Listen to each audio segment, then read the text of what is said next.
रामपुर गांव के पास एक बड़ा सा खेत था। एक चिड़िया ने उस बड़ा खेत में फसल के बीच पेड़ पर घोंसला बनाकर अंडे दिए, जिनसे समय आने पर उन अंडों में से दो बच्चे निकले। अब चिड़िया अपने बच्चों के लिए दाना चुगने रोज जंगल जाती। इस बीच उसके बच्चे खेत में अकेले पड़ जाते थे।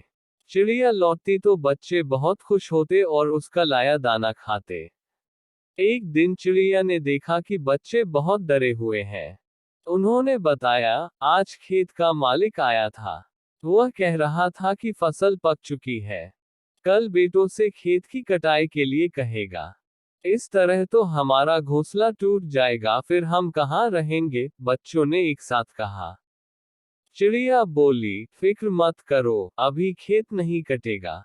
अगले दिन सच में कुछ नहीं हुआ और बच्चे बेफिक्र हो गए। एक हफ्ते बाद चिड़िया को बच्चे फिर डरे हुए मिले। बच्चों ने कहा, किसान आज फिर आया था। कह रहा था कि कल नौकर को खेत काटने को कहेगा। इस बार भी चिड़िया ने बच्चों से कहा, कुछ नहीं होगा, डरो मत। अगले हफ्ते बच्चों ने बताया कि किसान आज फिर आया था और कह रहा था कि फसल की कटाई में बहुत देर हो गई है। कल वह खुद ही काटेगा। यह सुनकर चिड़िया ने बच्चों से बोली, यहाँ रहना अब सुरक्षित नहीं। कल खेत जरूर कट जाएगा। और वह बच्चों को तुरंत एक सुरक्षित स्थान पर ले गई।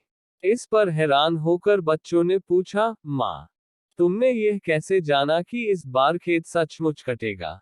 चिड़िया बोली, बच्चों, जब तक इंसान किसी काम के लिए दूसरों पर निर्भर रहता है, उसके संपन्न होने में संदेह लगा रहता है। लेकिन जब वह उस काम को खुद से करने की ठान लेता है तो उसे जरूर पूरा करता है। किसान ने जब खुद फसल काटने की सोची, तभी तय हुआ कि अब खेत जरूर कट जाएगा।